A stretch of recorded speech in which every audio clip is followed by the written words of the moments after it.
महापुरुषों बड़े ही प्यार से कहिए धन निरंकार जी। महापुरुषों, दुनिया में कोई ऐसा व्यक्ति नहीं जिसने कभी कोई पाप या अपराध ना किया हो, पर मनुष्य का स्वभाव ऐसा होता है कि वह दूसरों के अपराधों को तो हवा देता है, लेकिन अपनी त्रुटियों व कमियों को कभी देखता ही नहीं। एक बार महात्मा ईसा अपने अन्य शिष्यों के साथ किसी गांव से गुजर रहे थे। उन्होंने देखा कि बहुत से लोग एक महिला को घेरे खड़े थे। लोगों की उत्तेजित भीड़ उस महिला को दंड देने पर तुली हुई थी। महात्मा ईसा ने कारण पूछा।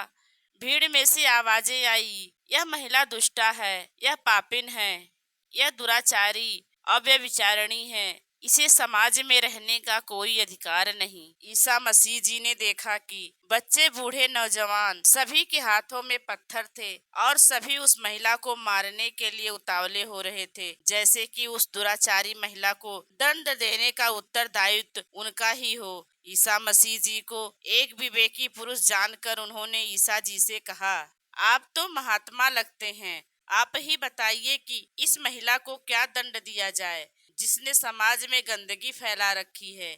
यह वैश्या है। ईसा जी ने उस महिला की आंखों में मजबूरी, दर्द व गरीबी की झलक देखी और उत्तेजित भीड़ को संबोधित करते हुए बोले, अपराधी को दंड तो मिलना ही चाहिए, परंतु मेरा एक निवेदन है कि पहला पत्थर वह मारे जिसने कोई पाप या अपराध ना किया हो। महात्मा जी की बात सुनकर सभी अपने मन में विचार करने लगे। अपने गुनाहों की आवाजें उन्हें सुनाई देने लगी और धीरे धीरे हाथों से पत्थर नीचे धरती पर गिरने लगे और शर्म से मुंह नीचा करते हुए एक एक करके सभी वहां से चल दिए। जब लोगों की भीड़ छट गई, तब वह महिला ईसा जी के पास आई और चरणों पर गिरकर अपने अपराधों की क्षमा मांगने लगी। ईसा जी ने उससे कहा, देखो बेटी, यह मानव जन्म बहुत अनमोल है।